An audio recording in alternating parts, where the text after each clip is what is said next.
Fly helicopter gunships, he says, because they have the shortest life expectancy. Our life expectancy was like 32 days. We're getting left and right. Yeah, it was a horrible mission. That's rough. And so that's why I, being again not the brightest guy in my class, I said, well, I'll take the helicopter gunship. And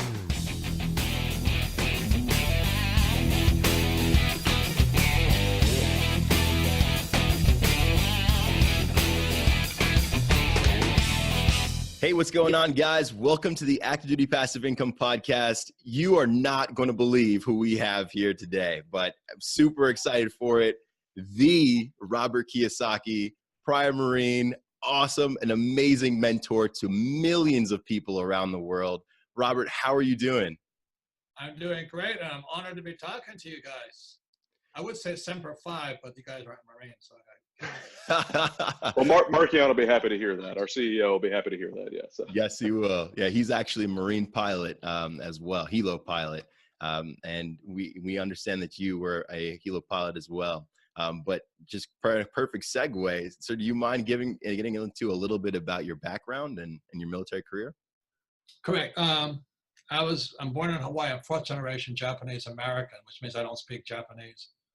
And I'm very lucky to have been born in America, because when I look at my friends in Japan, I said, oh, thank God I wasn't born here, And I'm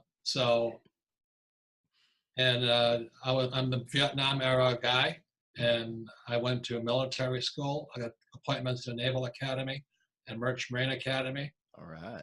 I took Merchant Marine Academy because Merchant Marine Academy in New York, one of the 5 federals. Starting pay for a Navy ensign back in 1965 was $200 a month, and starting pay for a Kings Point graduate was about $3,000 a month. So I wasn't good at that. Oh man! But $2,400 a year versus 36, and when I graduated, my classmates, because of the Vietnam War, were making about $120K a year. And this is in 1965. Oh my so goodness. $120K a year isn't that much money today. But 1965, I walked on water with that much money, Right. Believe that. That's why I took Merchant Marine Academy over Naval Academy, which was one of the smartest things I did. Yet, when I graduated from Kings Point, I got a college degree, a Bachelor of Science, I got a commission, and I got a license to sail in the U.S. Merchant Marine. And that's why when we sailed, if we sailed into the war zone, we got double, triple pay, no tax. So that's why our pay, some of my classmates were making $120K a year in 1969, while you guys in the Navy were making $2,400. But proving that I'm not so smart, the Vietnam War was still on. I was making all this money sailing for Standard Oil, and my conscience got to me. I'm supposed to serve my country. So my kid brother got drafted, and it was really a horrible time back then. People would spit on you, yell at you. So I joined the Marine Corps, proving I'm not that bright. And I went to flight school in Pensacola, Florida. And from there, I transitioned. I was in what was called the A1 program, which is a single-engine prop fighter. Oh, wow. And they canceled it on me. Oh. So they said, well, you can fly C-130s, or you can fly helicopter gunships. And I said, which is the fastest way to Vietnam? It was a helicopter gunship. I bet. And the guy said, why helicopter gunships? He says, because they have the shortest life expectancy. Our life expectancy was like 32 days. We're getting left and right. Yeah, it was a horrible mission. That's rough. And so that's why I, being again not the brightest guy in my class, I said, well, I'll take the helicopter gunship. And they shipped me out to Camp Pendleton. And from Camp Pendleton, a year later, I was in Vietnam flying off an aircraft carrier. And it turned out to be one of the smartest and best decisions I ever made in my life. Wow. I actually love combat. I didn't come back with PTSD. I came back high as a kite. I don't do drugs. I loved combat. It was fun. You know, it's horrible. Cry a lot, get sick a lot. Classmates won't come back. Nothing's worse than standing on the carrier and your friend's aircraft does not return. You know, that's an empty feeling. You can't do anything about it. It's just empty. They don't come back. So that's why it was a great experience. I have tremendous respect for anybody who serves their country.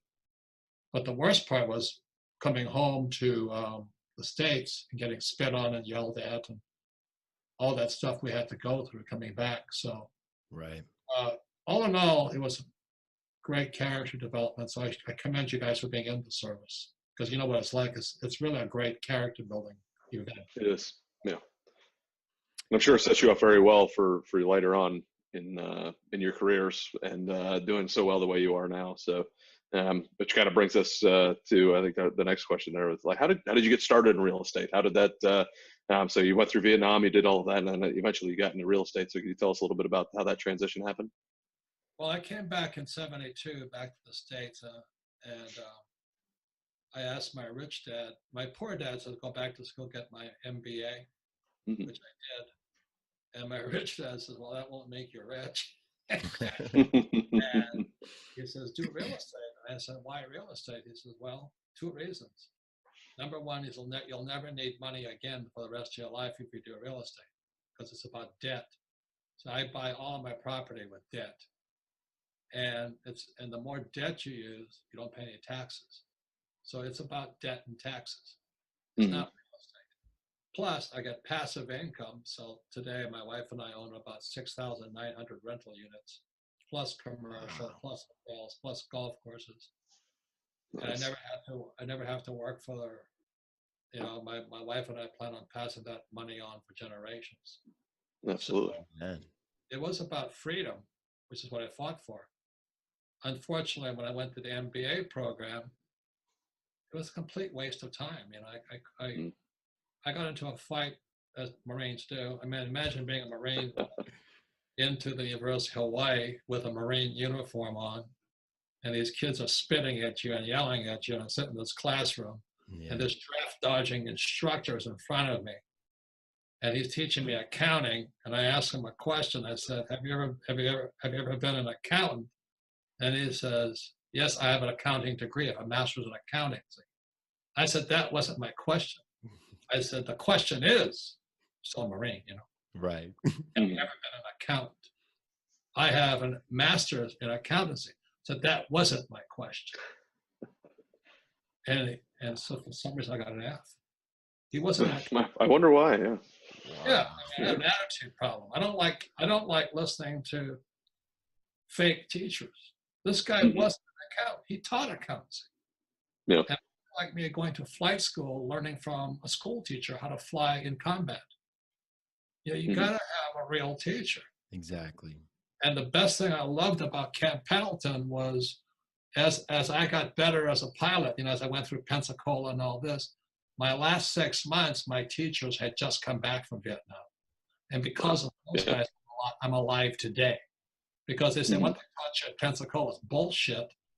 You know, this is what really goes on in combat. And I go, holy mackerel. Yeah. And it happens for most of these MBA pukes who come out.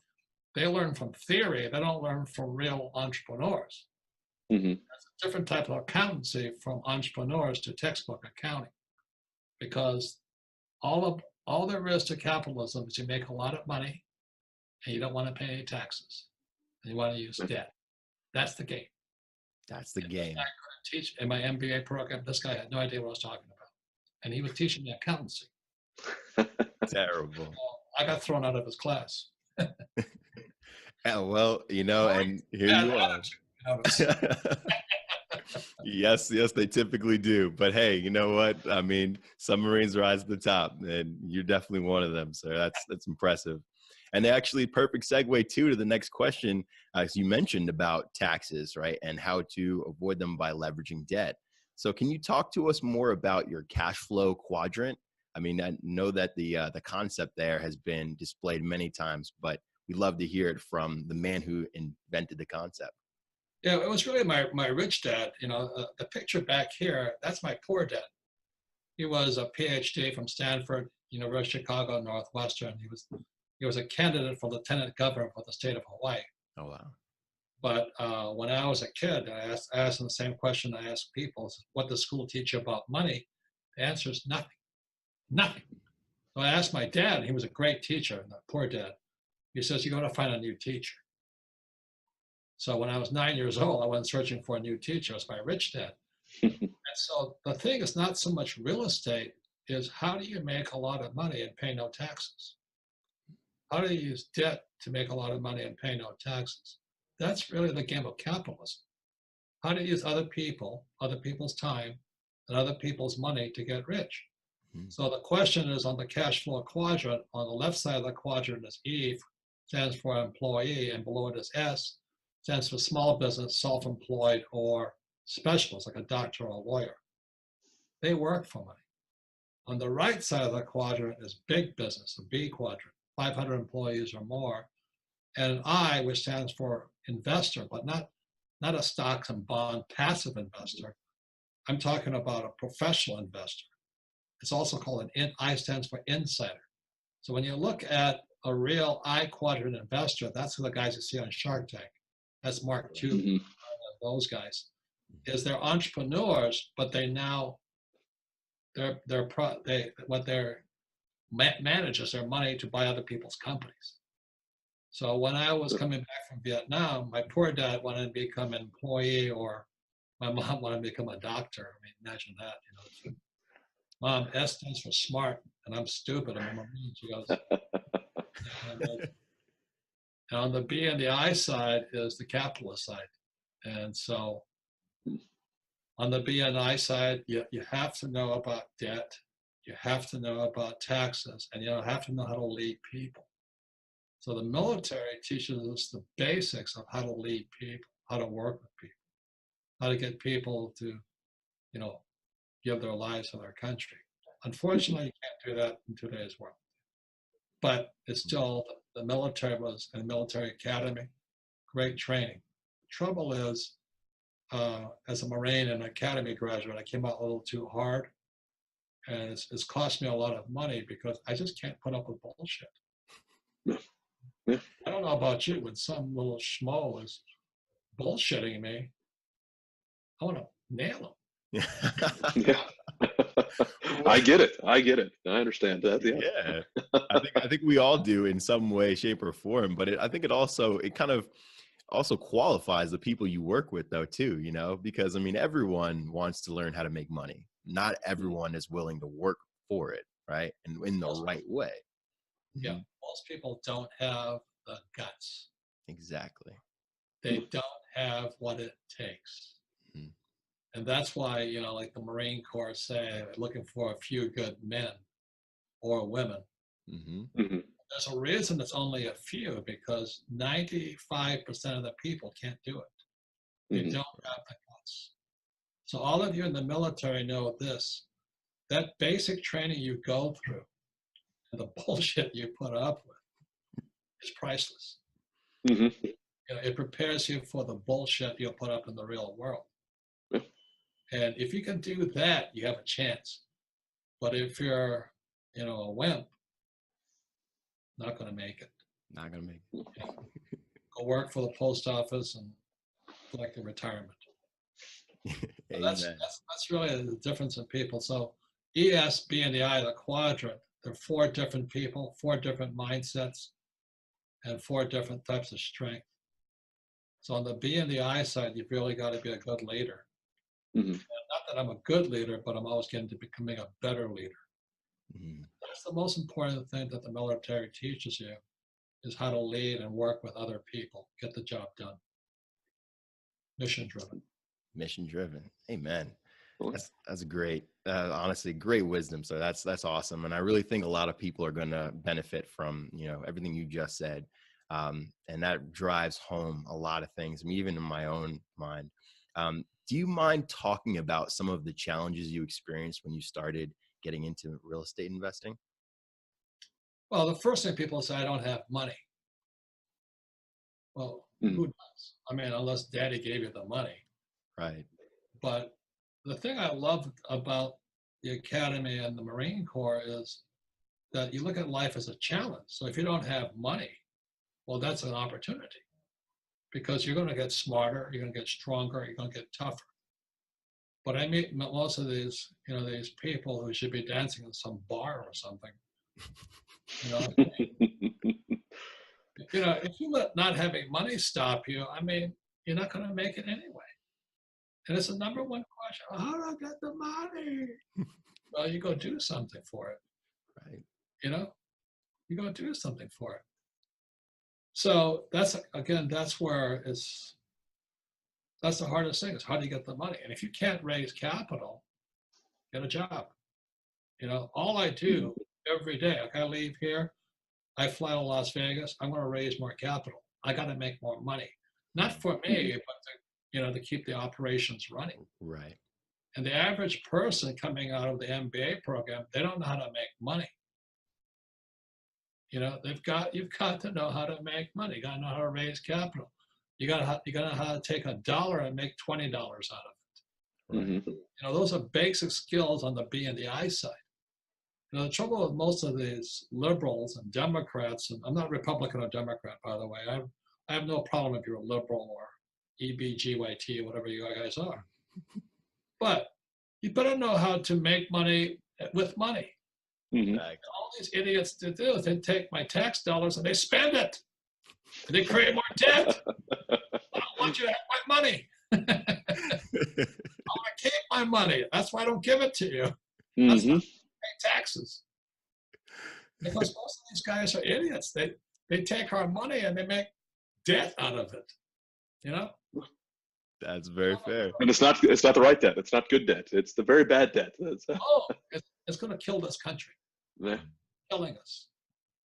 Ayn Rand wrote this book, Atlas Shrugged. It's mandatory reading. It's how the socialists and the bureaucrats and the communists took over the government. This is back in the 30s, she wrote that book. And the capitalists went into hiding, guys like John Galt. So right now, I'm in hiding. You won't find my money. You won't find me.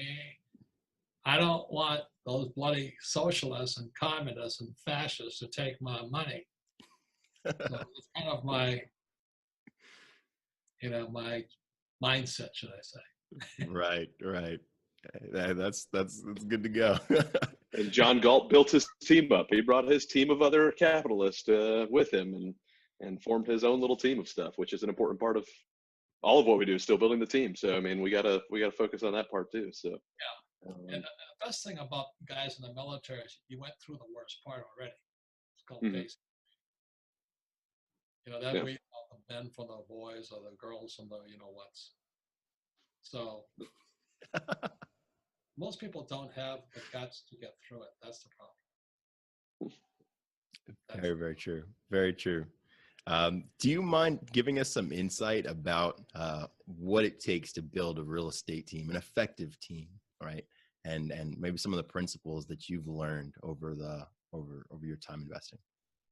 Well, the word is a team, but the team that most people don't have is a professional team. Mm-hmm. So the number one person, if you're going to do you're going to be an entrepreneur on the B and the I side of the quadrant, you've got to have a bookkeeper. The reason a bookkeeper is important, they're the lowest priced professional.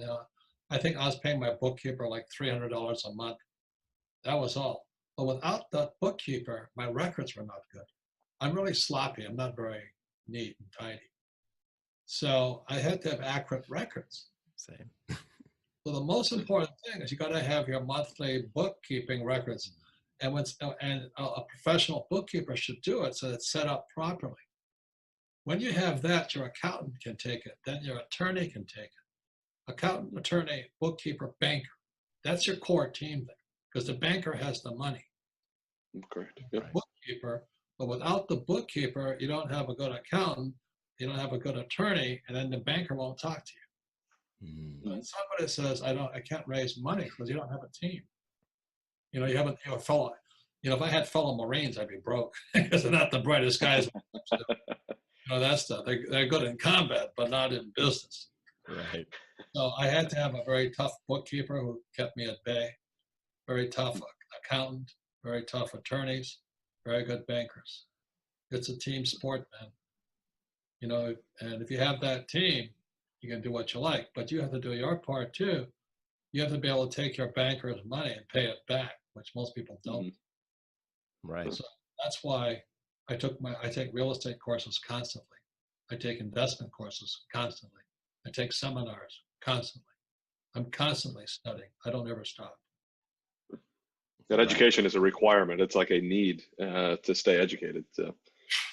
Well, that's like, you know, in the military, you guys are always going through training, right? Always. The same as when I was a pilot.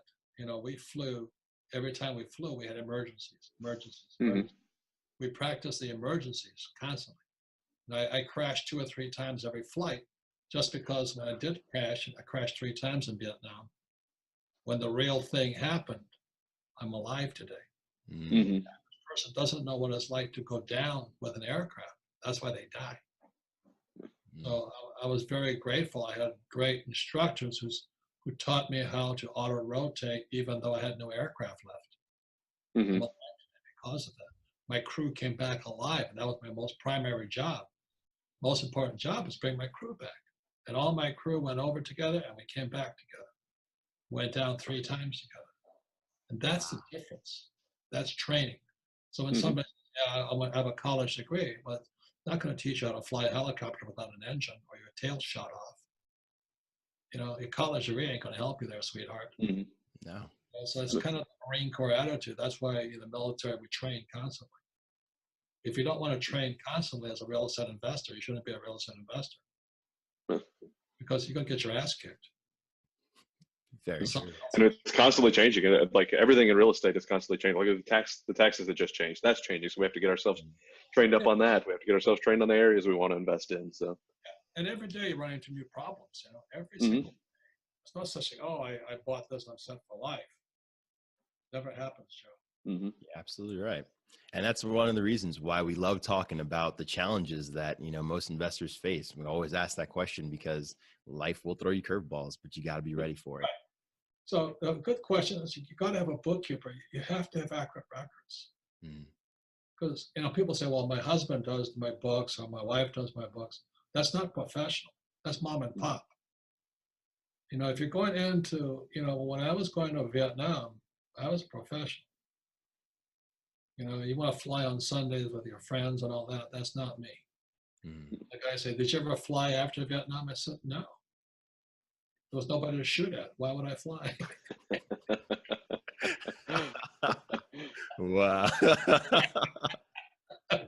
Well, all right. Every Marine, every guy wants an unfair advantage. You know what I mean? Yeah. The gunship, man, I tell you. Flying around your Cessna with a 50 cal hanging out the side. There you go. Yeah. I mean, it was better than life. It was exciting. Yeah. But when I was just flying around, boring holes in the sky, I mean, I got better things to do than just bore holes in the sky. Right. Yeah. That must have been so crazy. You know, and it's the same attitude I take to real estate. It's a game, man. Sometimes you win and sometimes you get your ass handed to you. Facts. Can you get back up? That's the biggest part. Is can you get back up after you get that handed to you? So. Well, you look at what happened with Alabama, Auburn, and the college. Ran for Alabama never knew how to lose. So Auburn just took it to them, and I could see it on the players' faces. They had won so long. You know, they've been winning. Alabama's a great team, great coach, Saban, but they didn't know how to lose. That's a part of life, is learning how to lose. Right. So that losing should make you stronger, not weaker. But for the average person who went to college and mommy and daddy paid for it, or they had student loans, is not knowing how to lose makes you weaker. So the reason I say, if you got through basic, you got a good start. You know, that's a good point. Because somebody's going to kick your ass up there. I don't care how good you get. You know, somebody's going to take your money. Somebody's going to lie, cheat, and steal. You know, you got to have a business partner that's a real whore. You know, yeah. If you don't know how to handle that, you can't handle it. Right. Very true. Get and buy mutual funds. You know, that's not my life. Yeah, not why we're here. That's not why we're here. Not why we're here at all. I love getting shot at. It was fun. It is fun. It's exhilarating, that's for sure. It'll wake you up in the morning. So yeah. I'll need coffee in the morning. But some days I've been depressed for years. Sometimes had my ass handed to me so hard. You know, a business partner cheats you. Oh my God, Mhm. it's the most horrifying thing there is. Mhm. To have So- an attorney. So, I mean, it's even more so important than not only to make sure you have a team established, but to make sure you can trust your team too, I guess, right? Because, yeah. And that's my lesson. You know, people get tired of me talking about the Marine Corps, but I said, look, we were a team. And I don't think none of you pussies know what a team is. Mhm. Mm-hmm. You have an MBA, so you guys don't know what a team is. Mhm. You know, when I climbed on an aircraft, you know, there was different jobs. So there was 2 pilots, gunners, crew chiefs, mechanics, guys like that. But first of all, we're all Marines. Mm-hmm. And we were willing to give our lives to the other guy. I knew my guys would give their life for me, and I'd give their life for them. I never found that in business. I never found it. And that kind of puts me on edge, you know, when I'm dealing with civilians. Mhm. Mm-hmm. Because I don't know where their breaking point is. That's a good point. That makes sense. That's understandable. That's a good point. Yeah. Really good Hard point. to get that pressure, you know. Yeah. So. So that's why losing is really good, is because you find out who your team members are. Wow. So I've been in business with people about 40 years, and we've got our asses kicked. Mhm. To be coming back at them. Yeah. You got up together as a team and you keep on going. Yeah, So yeah. stronger. We don't get weaker. A lot of people get their ass kicked, and they call their attorney and sue the guy. You know? Not that I Right. won't sue people. Have a good lawyer on your team too, right? That was one of the team members, yeah. But I know your time is valuable. I want to get these there's 3 questions we try to ask everybody here at the end. Yeah. So one of them, what is your personal favorite book? I have lots of them. I mean, No. I study a lot of spiritual books because, as you know, military is very spiritual. Mm-hmm. Right. When in combat, you know what that feels like. Mhm. And not religious, you know, like there's no atheist in a foxhole. So when I'm in business, you know, I don't want to screw anybody, but I also don't want to get screwed. But if somebody screws, we screw back, and that's spiritual. Yeah. You know what I mean, so the one book I just read, my whole company has to read it. Everybody on my team reads it. It's called The Power of Now by Eckhart Tolle, Tolle. Wow. Great Power book. of Now. Mhm. And everybody reads the book, and we study it, we discuss it, because I want my team tight. You know, we study the same things, we get tighter. It's like you see the same movie, you're tighter. You watch different movies, you get looser. You know what I mean? Mm-hmm. So we study together. And that's one of the main books. A book I wrote recently with my team is called More Important Than Money. It's by me, but it's about my team. It's about my accountants, my attorneys, and stuff like that, and how we operate as a team. So the guys in the military, it's called More Important Than Money. It's by Robert Kiyosaki, but it's about my team. Only person not in there is my bookkeeper, but you know, I just didn't mention it. But when you come out, to me, it's like I played rugby. That was my sport. In rugby, when you pass the ball, you pass it backwards. You don't look, just pass the ball backwards. And some son of a bitch had better be there. You know what I mean? You're right. Whereas in football, you pass the ball forward and you got some guy going down the field. But in rugby, most of the times, as soon as you get hit, you pass the ball and somebody got to be there. That's a team. So that's why I love rugby. And it's not so much about money. It's about your team. You have a great team, you'll be very rich. Bad team, very poor. That's Well, there's definitely 2 more books added to my list to read now, because I've not read either one of those yet. So Right. Next question. All right. So next question, who is your biggest hero and why? Well, one of my greatest teachers was a guy named Buckminster Fuller. He invented the geodesic dome and all that. And, you know, people say I'm doing what I love. And that's what I was doing when I met him. This is in the 70s. And I was in rock and roll. I worked for Duran Duran, Boy George, Van Halen, the Police. It was sex, drugs, and rock and roll, man. I loved it. I was a wacky kid. I drove a white Mercedes convertible. I was dating some very interesting women. You know, it was fun. All right. And so I was doing what I loved. And then Fuller kind of asked me, he says, what does God want done? It's not what you want to do. What does God want done? Amen. And I had to ask myself that question because rock and roll was really fun, but I wasn't doing much good with it.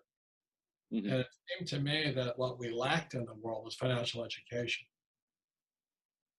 And so that's when exactly the same time I met my wife, Kim. And I said, I can't keep doing this. I can't keep doing what I love. I think I have to do what must be done. Mm-hmm. So it's called mission. What's your mission in life? Wow. And so, you know, it's like Martin Luther King. He says, I want to do God's will. And so when I talk to military guys, I get it. What is God's will? Not what you want to do. So sometimes when you're doing God's will, you have to do things you don't want to do. Wow. That's So, really profound. Deep, yeah. That's really deep. Like that internal call to serve. Yeah. What I knew was how to make money. So I started teaching. That's awesome. And we all appreciate it, that's for sure. So it was a good choice. Yeah. Yeah, I bet it did. But it's not as much fun as rock and roll and women. True. I can believe that. I'm Yep, I got you. I met my wife. I haven't fooled around since. It's just Amen. That's what it's all about. That's cool. That's awesome. All right. And then the last question, really, because we know this is going to impact a lot of people. If you were to give yourself, the young Marine back then, advice, right? What would you give it? And what were maybe 3 nuggets that you would give to those who are in that position? Well, I made a lot of money as a young Marine. I made more, you know, I think our pay, you know, I said, Kings Point, when I left Kings Point, I was making about four grand a month. And I joined the Marine Corps making $200 a month. So that kind of inspired me, so I started making more money. So what I say to most military guys is, you know, your pay has nothing to do with how much you make. Mm-hmm. And that was one of the best lessons my rich dad taught me. So I was on China Beach, you know, in Vietnam, and I'd pick up shrapnel, you know, just ripped apart ordnance, just rusted little pieces. And my staff sergeant and me, we would fly to other ships. It was a flotilla of 7 ships, and we'd fly to other ships at sea, and we'd sell shrapnel to. What? Always the entrepreneur, I see. You started off all the time. Awesome. Sell little pieces of rust. You want to buy some shit? We made so much money. That's fantastic. Outstanding. There was like thousands. I think it was like 7,000 Incredible. guys, and I just couldn't get enough shrapnel. That's funny. And we didn't pay tax on it. Fun. So I always say to guys in the military, there's an opportunity all around you and all this, and use your time wisely. You know, use your most precious thing you got is your time. So don't join with you know, there was a lot of guys in the military that sat around and bitched and moaned and complained. It's a waste of time. Mm-hmm. Hang out with the guys that are doing it positive and all this. My roommate is, you know, we're both lieutenants, and he came out 3-star general, and today's a congressman. But he's a guy I spent the time with. I didn't spend the time with the losers, the other pilots, you know, who complained about the war. Mm-hmm. So we're out here, we've got a job to do, let's just do it. Let's have fun. Let's work hard. But you can always make money in it. So I sold a lot of shrapnel. There you go. That is awesome. That is amazing. Oh my God. And I love that. His name was Staff Sergeant Jackson. I love that guy, man. He was a real cracker. That guy was the sharpest guy going. I love that guy. Fantastic.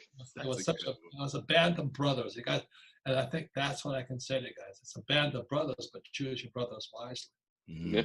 Yes, very true. If they're not listening to this program, find another friend, Very true. Yeah, true. Wow. Robert, so much awesome wisdom. I'm just, and this has been so much fun. I really, really appreciate you taking the time and even speaking to the guys out there. I mean, again, Marine, and I know a lot of people are going to take this on board. So excited to have shared this moment with you. This is great. Thank you. Thanks for doing what you're doing. It's the most important thing, what you're doing, not what you're saying. So thank you for doing what you're doing. It's absolutely our pleasure. Thank you very much for joining us on it. So. Yeah. Thank you. My honor. Thank you. All right. Take good care. Semper Fi.